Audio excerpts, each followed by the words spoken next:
Hello students, welcome to Zoology Classroom. This is L. Mahesh, Assistant Professor of Zoology from Tara Government College, Sangareddy.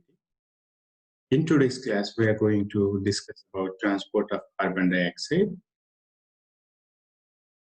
So, why the carbon dioxide has to be eliminated from our body? Why? Because during the cellular respiration process, carbon dioxide will be generated as a byproduct in all the cells in our bodies.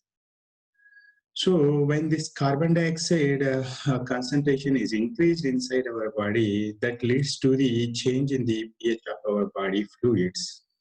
When the pH of our body fluids is changed, our functioning of our body will be affected very much. So in this way, increased carbon dioxide concentration in our body fluids is a harmful thing to us. That's why carbon dioxide has to be sent out of the body. So how this carbon dioxide is transported in our bodies? So carbon dioxide is 20 times more soluble than oxygen. So while the blood is supplying oxygen to the cells at the tissues, at the same time, carbon dioxide, which is high in concentration inside the cells, enters into the blood. And as we know, blood is a liquid tissue. So in this, water content is there. So as carbon dioxide is 20 times more soluble than oxygen, so carbon dioxide very effectively it dissolves in the plasma of the blood. So, and this carbon dioxide will be transported by three ways in the blood. One way is in dissolved condition, and the dissolved condition, carbon dioxide will be transported, percentage of carbon dioxide transported in dissolved condition is around 7%. And the second way by which carbon dioxide is transported through blood is in a state that bind to hemoglobin, not only hemoglobin, and it can bind to any other protein which are present inside the blood. So that is called as carbamino or carbamino compounds. So in carbamino compound form, 23% of carbon dioxide will be transported. And the third way by which carbon dioxide is transported through blood is in bicarbonate ions form. So by this bicarbonate ion form, 70% of carbon dioxide will be transported from tissue to the lungs.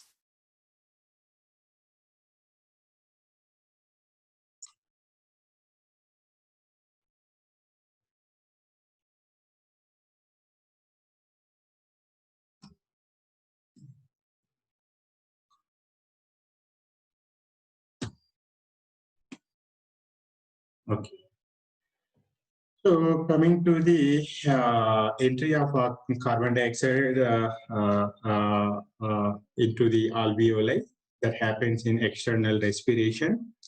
So during the external respiration, oxygen from the alveolic air enters into the blood, and at the same time, carbon dioxide from the blood enters into the alveolus air. So in this way, carbon dioxide will be sent out of the body during the external respiration. So prior to this external respiration, the blood which is coming from the tissues, their internal respiration will be occurred. So during this internal respiration, what happens? This is the blood vessel, and this is a blood vessel, and inside this is plasma, blood plasma, and this one is the RBC. And outside of this blood vessel is tissue fluid or interstitial fluid, and And this interstitial fluid is outside this total tissue. So these are tissue cells. So during the internal respiration, from the cells, carbon dioxide enters into this interstitial fluid or tissue fluid, and from this tissue fluid, carbon dioxide enters into the blood. So the carbon dioxide, after entering into the blood, it undergoes the three changes, which we have already talked about. So one is in dissolved condition, second one is in the form of carbamino compounds, and third one is in the form of bicarbonate ions. So by these three ways, carbon dioxide will be transported through this blood from this tissues to the lungs. And after going to the lungs again, during this external respiration process, the carbon dioxide which entered into the blood leaves the blood, and it enters into the air which is present in the alveoli. So in this way, carbon dioxide will be sent into the blood during internal respiration, and during external respiration, this blood gives out the carbon dioxide into the air which is present inside the alveoli. So coming to the point how this carbon dioxide is going out of the cells, entering into the cells during internal respiration process, and during external respiration process, how the carbon dioxide is leaving the blood and entering into the air which is present inside the alveoli. The reason for this thing is the changes in partial pressure of carbon dioxide. So what is a partial pressure? Partial pressure is nothing but, as we have already discussed in earlier class, partial pressure is the pressure that would be exerted by one of the gases in a mixture of it occupied the same volume on its own. So in this way, we know that the atmospheric pressure will be around 760 mm per Hg at the median sea level. So in that 760 mm per Hg atmospheric pressure is the result of the total gases which are present inside the atmospheric gases. So out of those 760 mm per Hg atmospheric pressure, carbon dioxide contribution would be around 0.03%.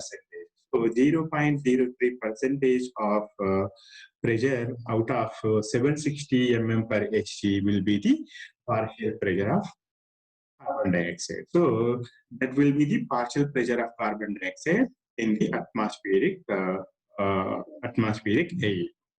So, but inside our bodies, at different places, carbon dioxide partial pressures will be different. So, due to these changes only, carbon dioxide will leave from one place to another place, from a place where partial pressure of carbon dioxide is high to a place where carbon dioxide partial pressure is low. So in this way, due to the changes in the partial pressure only, the movement of carbon dioxide from one place to another place, from lungs to from tissues to blood, and from at the lungs from blood to lungs is taking place. So carbon dioxide partial pressure will be around 46 mm per Hg in the intracellular fluid or in intracellular cells. So in the tissues, carbon dioxide partial pressure would be around 46 mm per Hg.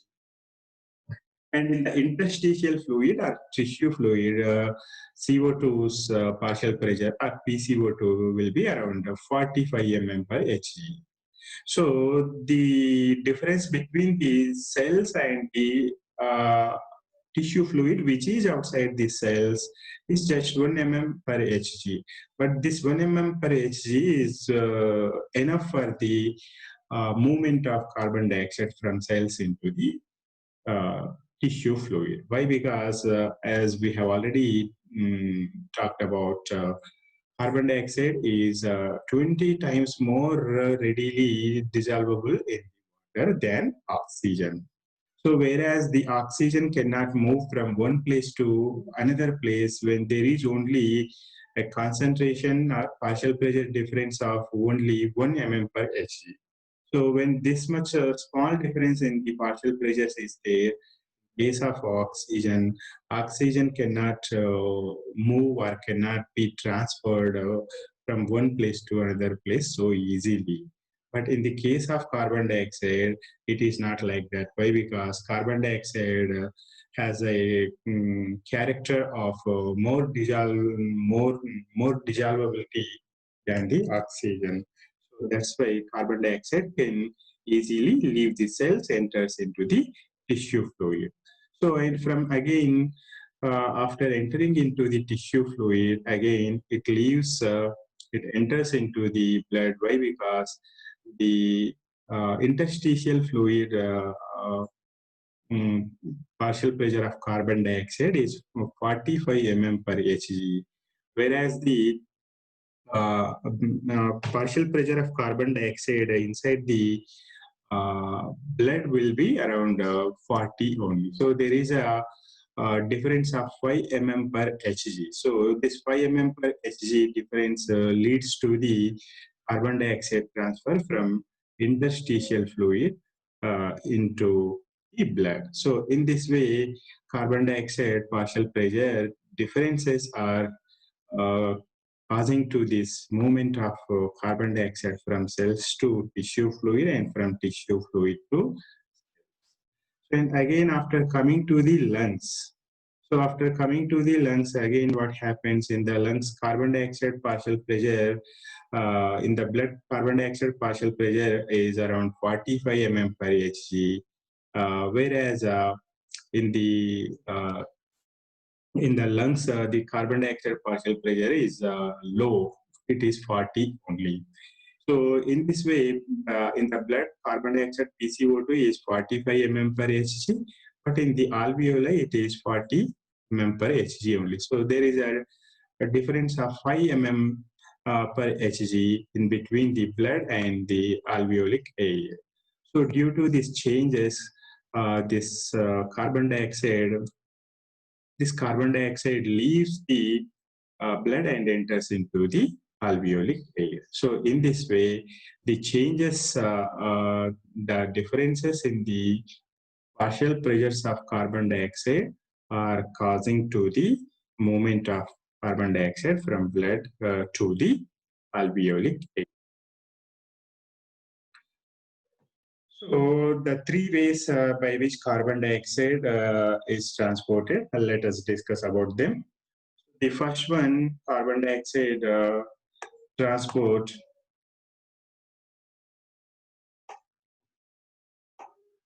Carbon dioxide transport as carried in the RBC, and in the RBC it will be bound to the hemoglobin, and that is called as carboxyhemoglobin. So carboxyhemoglobin is a one type of carbamino compound. So in the form of carbamino compounds is one way, and second way is bicarbonate ions, and third way is in dissolved state. So these are the three ways by which carbon dioxide is transported from in the blood from tissues to the lungs. So in the blood plasma, carbon dioxide is transported in dissolved condition. So in the plasma, we know that in plasma, more content of plasma is with water only. So the carbon dioxide dissolves in the water in the plasma, and it forms carbonic acid. Sorry, it forms a carbonic acid, and there's a enzyme which catalyzes this reaction is carbonic anhydrase, and it is a two-way reaction. Whenever there is a difference in the carbon dioxide partial pressure at the other side, other end, between blood and the lungs, then this reaction is reversible reaction. So then carbonic acid again, it will be dissociated into water and carbon dioxide. So in this way, when the carbon dioxide enters into the blood, then carbon dioxide reacts with water to form carbonic acid. And in this carbonic acid form, this carbon dioxide will be transported to lungs. And when it reaches the lungs, in the lungs, the carbon dioxide pressure is low, whereas in the blood, carbon dioxide pressure is high. So then automatically the carbonic acid will be uh, uh, occurring or will be participating in a reversible reaction by which again carbon dioxide is carbon dioxide and water are. So in this way, in the blood plasma, the carbon dioxide will be transported dissolved condition, and it accounts for 7% of carbon dioxide transport. Method accounts for the 7% of carbon dioxide transport. And second way by which carbon dioxide is transported through blood from tissue to lungs is as CARBAMINO compounds. So we know that proteins are made up of amino acids, and these amino acids, they are having two different functional groups like amino groups and carboxylic. So they are having amino groups and carboxylic. So during this carbon dioxide transport, some of the amino groups and carbamino groups will be forming bonds with the carbon dioxide. So in this way, the carbon dioxide will be bind to the carboxylic or as amino groups of the proteins. So when carbon dioxide is bind to the amino groups of the proteins, then that molecule is called as carbamino compound. So when this carbon dioxide is bound to hemoglobin, then we will call it as carboxyhemoglobin. Carbaminohemoglobin. So in this reaction, in this method, so how this carbon dioxide is attaching or binding to the amino acids of the proteins or amino groups of the proteins, let us say. So this is the actually in this diagram we are seeing that how this reaction is being reversed. So from tissues, okay, let us assume that here in this region tissue is there. From tissues, carbon dioxide enters into the blood. So after entering into the blood, this carbon dioxide will form carbonic acid by combining with water. So this carbonic acid immediately is dissolved into, it is broken down into hydrogen ions and carbonate ions. So these carbonate ions, what they will do, they will be transported in this carbonate ions only. So that is a third way of carbon dioxide transport. So next way of carbon dioxide transport, second way of carbon dioxide transport is that some of the carbon dioxide, around 23% of carbon dioxide enters into the RBC, and it binds to the hemoglobin. So prior to this binding of carbon dioxide to hemoglobin, what happens? Hemoglobin releases oxygen to the tissue. So now hemoglobin is having a a free affinity, it has affinity towards to bind to something. So at the same time, the carbon dioxide enters into the RBC and it binds to the some of the amino groups of the hemoglobin. So in this way, carbon dioxide is bind to hemoglobin, and then carbamino hemoglobin or carboxy hemoglobin will be formed. So in this form of carboxy hemoglobin or carbamino compounds, 23% of carbon dioxide will travel through the blood circulation, and finally it reaches this lungs. So after coming to the lungs, here what is happening inside the blood? The carbon dioxide partial pressure is 45 mm per Hg. But here in this alveolus, the alveolus, in that the air of this alveolus, the partial pressure of carbon dioxide is 40 mm per Hg only. So due to this change in the partial pressures of carbon dioxide in these two places, this carbamino hemoglobin dissociates to give hemoglobin and carbon dioxide. And this carbon dioxide leaves the RBC, enters into plasma, from plasma, and finally it reaches the air which is present in the alveolus. So in this way, carbon dioxide, 23% of carbon dioxide will be separated from the carbamino compounds. Out of those carbamino compounds, carbamino hemoglobin is one. So this 23% of carbon dioxide leaves the carbamino compounds and reaches the air which is present in the air.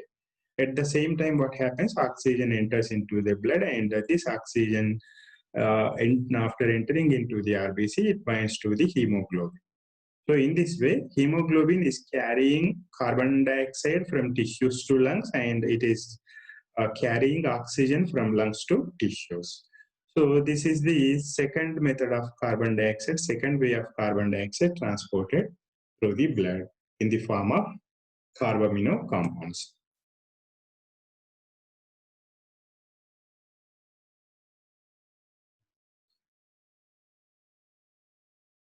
Next,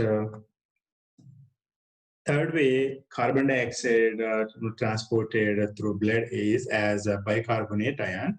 So in this bicarbonate ion form, as we have already said, this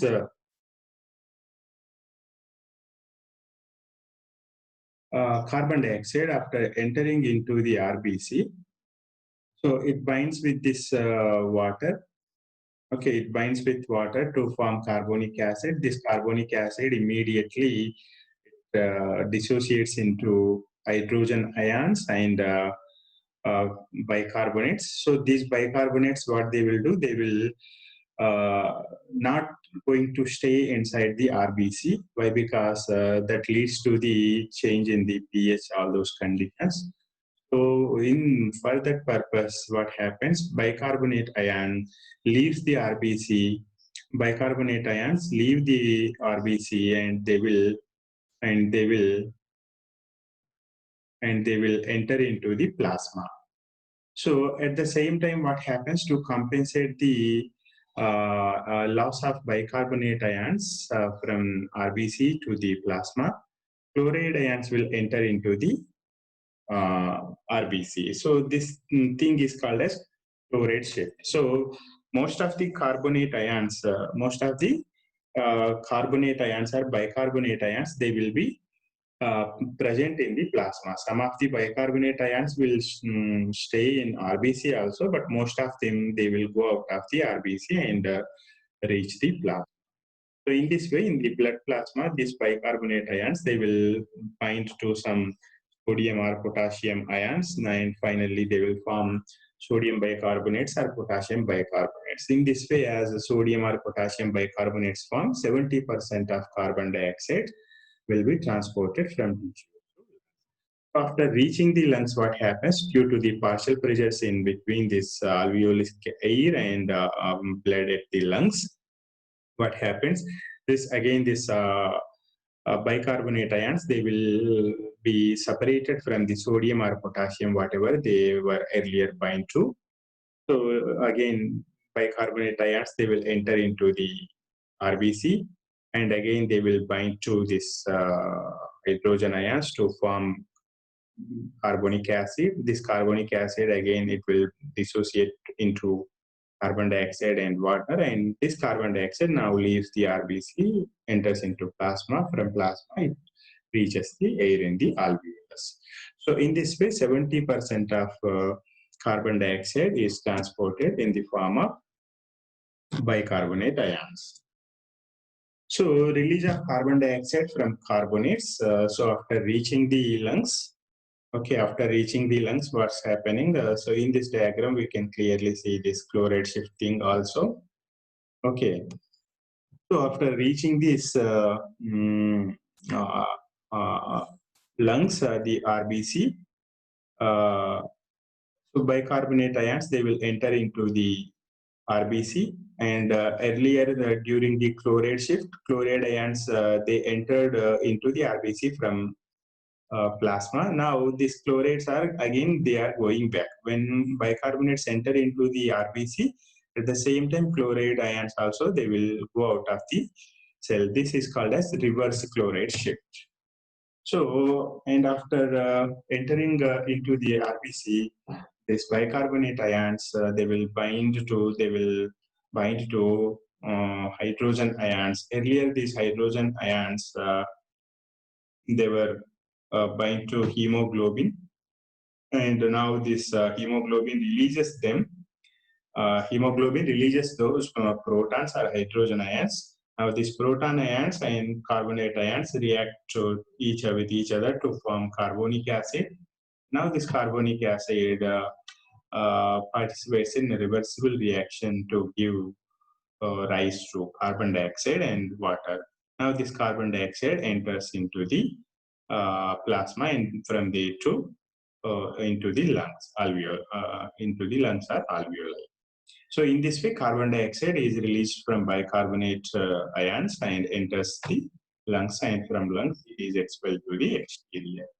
So these are the three ways by which carbon dioxide is transported from this blood through this. So there is one more phenomenon called as Haldane effect. So this phenomenon of Haldane effect refers to the increased ability of blood to carry carbon dioxide when hemoglobin is deoxygenated.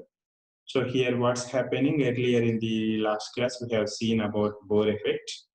So what is Bohr effect? When carbon dioxide concentration is increased, hemoglobin, when carbon dioxide concentration is increased inside the tissues, hemoglobin dissociates from the with the oxygen more readily, or more oxygen will be released from this hemoglobin. So that is called as Bohr effect, and during this change, what happens? The hemoglobin, oxyhemoglobin dissociation curve will shift to right. So that is called as Bohr effect. So whereas this Haldane effect is against to this Bohr effect. So according to this Haldane effect, what's happening when hemoglobin is deoxygenated? When hemoglobin is deoxygenated, that means when hemoglobin gives out the oxygen to the tissues, during that condition, what happens? The carrying capacity of carbon dioxide of the hemoglobin will be increased. So that deoxyhemoglobin is 3.5 times more effective than oxyhemoglobin in forming carbamino compounds. So in this way, carbamino compounds can be formed again, can be formed when oxygen is bind to hemoglobin also. So oxyhemoglobin also can participate in forming carbamino compound. That means when oxygen is bind to hemoglobin also, carbon dioxide molecules can bind to hemoglobin to form carbamino compound. But when compared to this oxyhemoglobin and deoxyhemoglobin, deoxyhemoglobin has the 3.5 times more capacity. It is more effective, 3.5 times more effective than oxyhemoglobin in the formation of carbamino. Correspondingly, what happens? Hemoglobin causes the reverse effect. So with this reverse effect, what happens? Hydrogen ions and carbon dioxide molecules will be displaced. Thus, they will facilitate the unloading of carbon dioxide in the lungs. After reaching the lungs, again, what happens? Due to this carbon dioxide, due to this Haldane effect, carbon dioxide will be unloaded and it will be released into the lungs. So this is called as Haldane effect.